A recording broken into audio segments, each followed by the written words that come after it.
औज़ुबिल्लाहि मिनश्शैतानिर्रजीम बिस्मिल्लाहिर्रहमानिर्रहीम अल्हम्दुलिल्लाहिल्लज़ी हदाना लिहाज़ा वमा कुन्ना लिनहतदिय लौला अन हदानल्लाह लक़द जाअत रुसुलु रब्बिना बिल हक़ अस्सलातु वस्सलामु अला अशरफिल अंबियाइ वल मुरसलीन खातमिन नबिय्यीन बिल क़ासिम मुहम्मद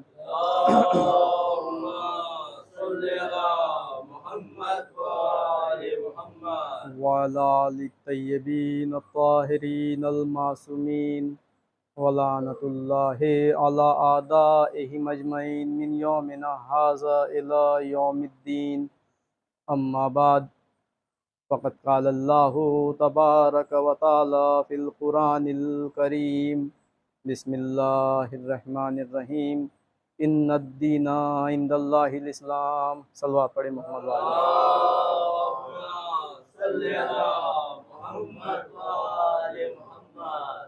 अज़ीज़ान गिरामी व बुज़ुर्गान क़द्र, माह मुहर्रम का आगाज़ हो चुका है। 1445 हिजरी माह मुहर्रम, और ये माह मुहर्रम का ये पहला जुमा है, और यही वो महीना है जिसमें रसूल के नवासे हज़रत इमाम हुसैन अलैहिस्सलाम ने अपनी शहादत पेश की है। अपनी शहादत, अपने घर वालों की शहादत। किस लिए? इस दीन इस्लाम के लिए, जिसके बारे में खुदावंद आलम इरशाद फरमा रहा है, इन्नद्दीना इंदल्लाहिल इस्लाम, कि खुदावंद आलम के नज़दीक दीन सिर्फ़ और सिर्फ दीन इस्लाम है। वो दीन जिसके कवानीन लोगों की फ़लाह और बहबूदियत के लिए है, वो दीन जो लोगों के लिए कामयाबी का रास्ता है, वो दीन जिस पर चलकर इंसान दुनिया में भी कामयाब हो सकता है और आखिरत में भी कामयाब हो सकता है। तो ये खुदावंद आलम का पसंदीदा दीन दीन इस्लाम है। क्या ये दीन इस्लाम पैगंबर अकरम के ज़माने में आया? नहीं, दीन इस्लाम वही है। जब जनाब आदम अलैहिस्सलाम इस दुनिया में आए तो वो जो दीन लेकर आए वो भी दीन इस्लाम ही था। यानी जब खुदावंद आलम ने अपने पहले हादी और रहबर को भेजा है तो वो दीन के साथ भेजा है, और जिस दीन के साथ भेजा है वो दीन दीन इस्लाम है। तो दीन वही है, दीन इस्लाम वही है, लेकिन शरीयतें बदलती रही। यानी जो दीन इस्लाम आदम अलैहिस्सलाम के ज़माने में था, उनके कायदे और कवानीन अलग थे, उनकी इबादतों का तरीका अलग था। जैसा कि वाज़े है, जब जनाब आदम अलैहिस्सलाम के ज़माने में किसी को अपनी कुर्बानी पेश करनी होती थी तो वो अपनी कुर्बानी राय खुदा में सामने रख दिया करता था, और आसमान से एक रोशनी आती थी और उस कुर्बानी को छू कर चली जाती थी। तो ये कुर्बानी का तरीका था। लेकिन उम्मत मोहम्मदी में ऐसा तरीका नहीं है। हम बाकायदा एक जानवर लेते हैं और राह खुदा में कुर्बतन इल्लल्लाह, अल्लाह ताला का नाम लेकर उसे ज़िबा करते हैं। अब ये इंसान की नीयत के ऊपर डिपेंड होता है कि उसकी नीयत खुलूस की है या नहीं, उसकी नीयत दिखावे की है या खुलूस की है। अगर खुलूस नीयत से वो कुर्बानी पेश कर रहा होगा तो उसकी कुर्बानी राह खुदा में कबूल हो जाएगी। तो मालूम हुआ दीन इस्लाम वही है जो जनाब आदम लेकर आए थे, और दीन इस्लाम जो लेकर आए थे वही है, लेकिन शरीयतें बदलती गई। लेकिन ये शरीयत बदलने की वजह क्या है? खुदावंद आलम की जानिब से 4 किताबें आसमान से नाजिल हुई है। तौरात है, ज़बूर है, इंजील है और कुरान मजीद है। कुरान मजीद आज हमारे हाथों में इस ज़माने में मौजूद है, लेकिन तौरात, ज़बूर और इंजील ये भी है, लेकिन अपनी असली हालत पर बाकी नहीं है। तो मालूम हुआ शरीयतें बदलती गई, शरीयतें बदलती गई। तो ये शरीयतें बदलने की वजह क्या है? जनाब ईसा अलैहिस्सलाम आए, जनाब दाऊद अलैहिस्सलाम आए, जनाब मूसा अलैहिस्सलाम आए और दीगर अंबिया भी आए, तो उन पर सहीफे नाजिल होते रहे, लेकिन शरीयतें जो आसमानी किताब की थी वही शरीयतें चलती रही। तो शरीयतों के बदलने की वजह क्या है? शरीयत क्यों बदलती रही? शरीयत इसलिए बदली, अहकाम इसलिए बदले कि जब तौरात नाजिल हुई या इंजील नाजिल हुई तो उनके मानने वालों ने अपने एतबार से उस किताब को बदल दिया, यानी वो कवानीन जो हमारे फायदे के थे उसे रहने दिया और जो हमारे फायदे के नहीं थे उसे निकाल दिया। जब मानने वालों ने कवानीन को बदला, कवानीन में चेंजेस किया, तो खुदावंद आलम ने फिर दूसरी शरीयत भेजा, दूसरे नबी को भेजा। तो इस तरह से शरीयतें बदलती गई, शरीयतों में रद्दो बदल होता चला गया, लेकिन दीन इस्लाम वही है। इसलिए तो खुदावंद आलम ने कहा इन्ना दीना इंदल्लाहिल इस्लाम। अब जब कुरान मजीद नाजिल हो गया, तौरात, ज़बूर, इंजील, ये तमाम की तमाम बदल दी गई, तहरीफ कर दी गई, तो अब एक नई शरीयत की ज़रूरत पड़ी।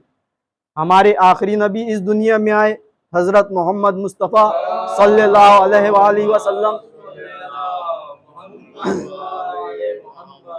अब खुदावंद आलम ने कुरान मजीद को पैगंबर पर नाजिल किया और इस कुरान मजीद पर मुहर लगा दी गई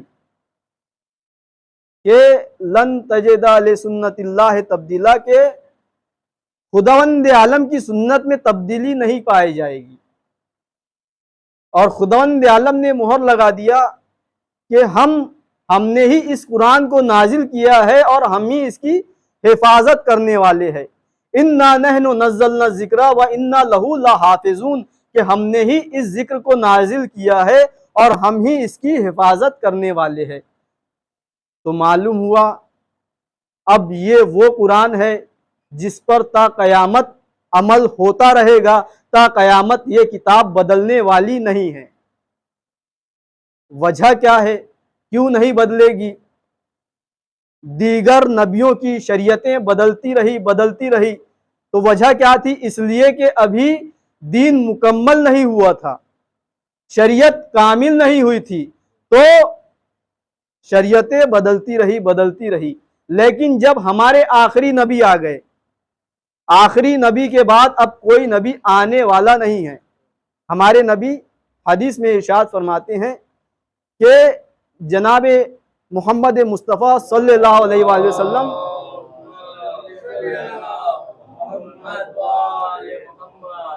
आखिरी नबी है और आपके बाद कोई नबी नहीं आने वाला। इस पर फिर और इश्काल भी होते हैं और उसके जवाबात भी है। वो अर्ज नहीं करना कि नबी नहीं आएंगे लेकिन रसूल तो आएंगे, वो बहस एक अलग है। इसलिए कि यहाँ आम और ख़ास की बहस हो जाती है। जब नबी नहीं आ सकता तो रसूल कैसे आएगा?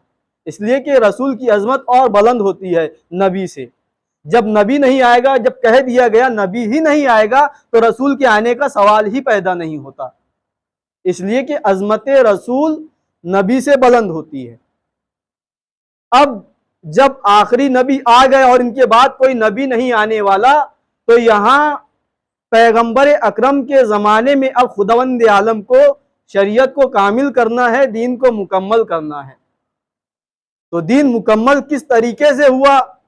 गदीर खुम के मैदान में विलायत मौलाए कायनात के ज़रिए से जब पैगंबर अकरम ने मौलाए कायनात की विलायत का ऐलान कर दिया, तो आयत नाजिल होती है अल-यौमा अकमलतु लकुम दीनकुम व अतममतु अलैकुम नेमती व रज़ीतु लकुमुल इस्लाम दीना, कि आज के रोज़ हमने सारी नेमतें तमाम कर दी, हम दीन इस्लाम से राज़ी हो गए और दीन को मुकम्मल कर दिया। तो विलायत मौलाए कायनात पर यह दीन इस्लाम मुकम्मल हो गया और यही वो दीन इस्लाम है जिससे खुदावंद आलम राजी है। यही वो दीन इस्लाम है जो खुदावंद आलम का पसंदीदा दीन है। यानी जिस दीन में विलायत नहीं है वो दीन खुदावंद आलम का दीन नहीं है, वो दीन खुदावंद आलम को पसंद नहीं है। तो मालूम हुआ दीन मुकम्मल हो गया मौलाए कायनात की विलायत पर। अब इसमें कोई रद्द बदल, कोई चेंजेस नहीं होने वाला, कोई तब्दीली नहीं होने वाली। और खुदावंद आलम की सुन्नत में भी कोई तब्दीली नहीं है। ये खुदावंद आलम का एक सिस्टम है कि वो अपने नबियों पर वही करता है।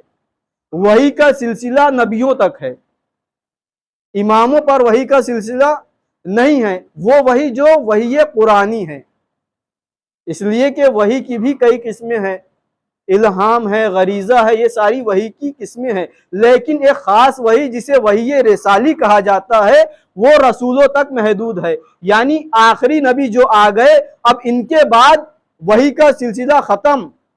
यानी अब खुदावंद आलम की जानिब से कोई नया अहकाम नहीं आने वाला, कोई नई शरीयत नहीं आने वाली। ये कुरान मजीद को खुदावंद आलम ने क़यामत तक के लिए महफूज कर दिया। इन्ना नहनु नज़्ज़लना व इन्ना लहू लहाफ़िज़ून, कि हमने ही इस जिक्र को नाजिल किया है और हम ही इसकी हिफाजत करने वाले हैं।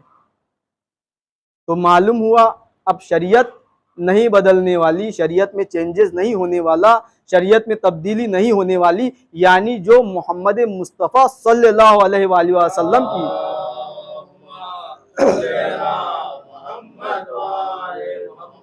शरीयत है वही कयामत तक रहने वाली है। हलालो मोहम्मदिन हलालो इला यौमिल क़यामा, हराम मोहम्मदिन हरामुन इला यौमिल क़यामा, के हलाल किया हुआ मोहम्मद सल्लल्लाहु अलैहि वसल्लम का कयामत तक के लिए हलाल है, और हराम किया हुआ मोहम्मद सल्लल्लाहु अलैहि वसल्लम का कयामत तक के लिए हराम है।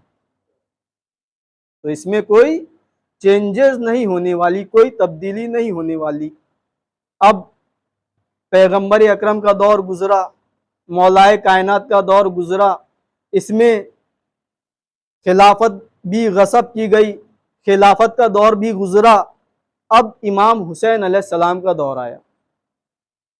इमाम हुसैन अलैहिस्सलाम करबला के लिए निकलते हैं, मदीने को छोड़ते हैं। क्या कहते हैं? इन्नी लम अखरुज अशीरा वला बतेरा वला मुफसिदा वला जालिमा, इन्नमा खरजतु लितलब इस्लाह फी उम्मत जद्दी रसूलुल्लाह सल्लल्लाहु अलैहि व उरीदु अन आमुरा बिल मारूफ व अनहा अनिल मुनकर व उसीरा बेसीरत जद्दी वसीरत अबी अली इब्न अबी तालिब। सल्लल्लाहु पढ़े मोहम्मद वाली।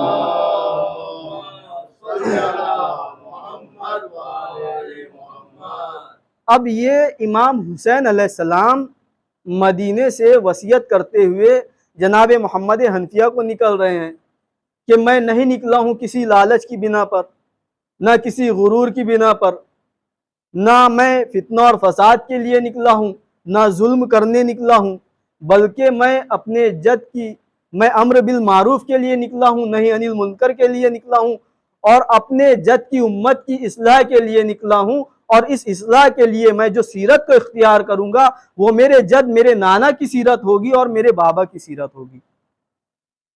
ये हदीस, ये वसीयतनामा इमाम हुसैन अलैहिस्सलाम बयान कर रहे हैं। ये खुरूज कर रहे हैं मदीने से करबला की तरफ, किस लिए? अम्र बिल मारूफ के लिए, नहीं अनिल मुनकर के लिए। अजीज़ान गिरामी, इमाम हुसैन अलैहिस्सलाम ने खुरूज किया क्यों? इसलिए कि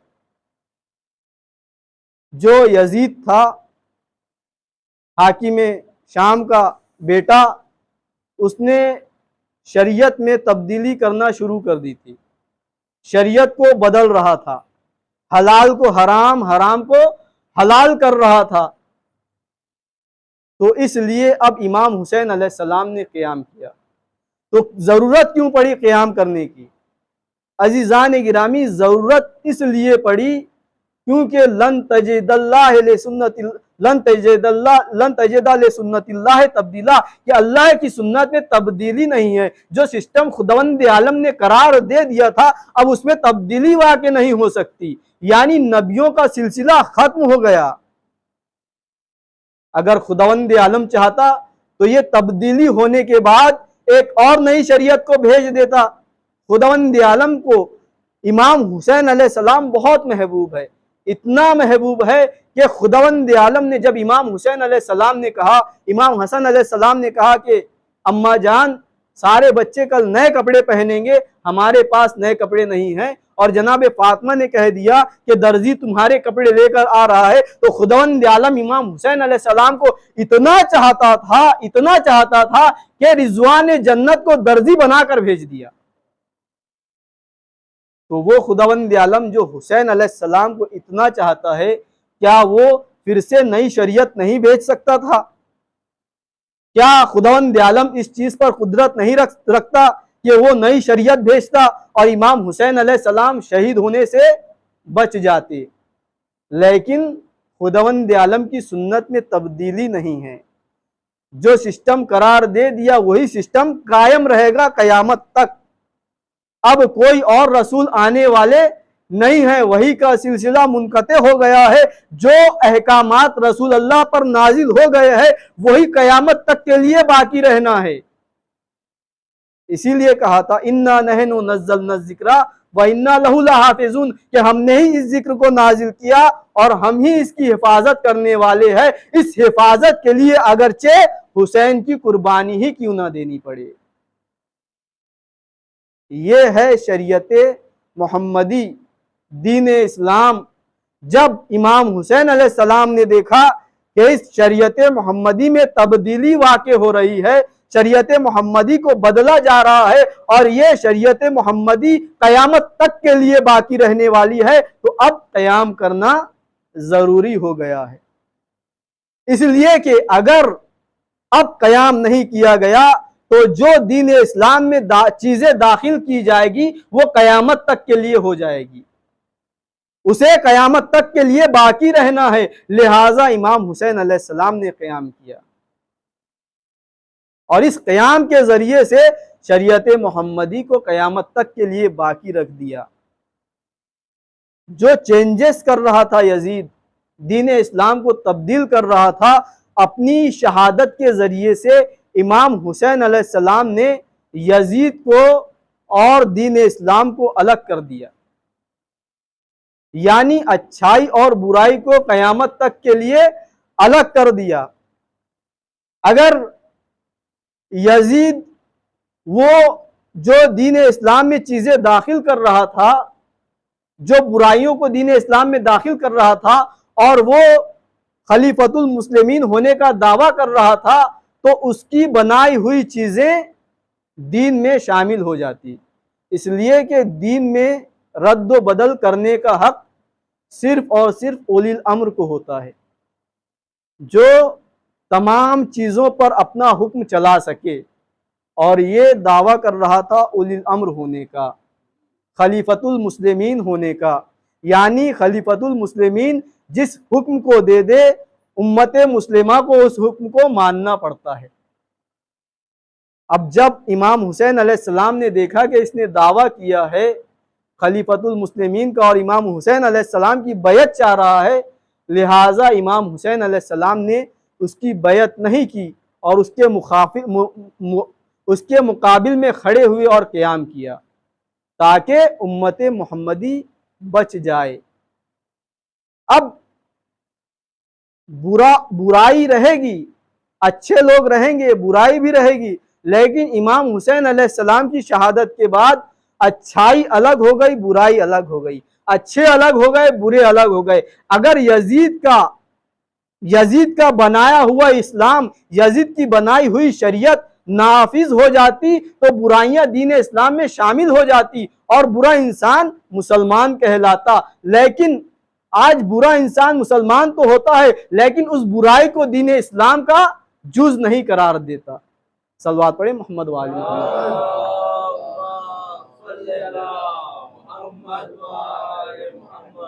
तो इमाम हुसैन अलैहिस्सलाम की शहादत के ज़रिए से शरीयत मोहम्मदी बची है।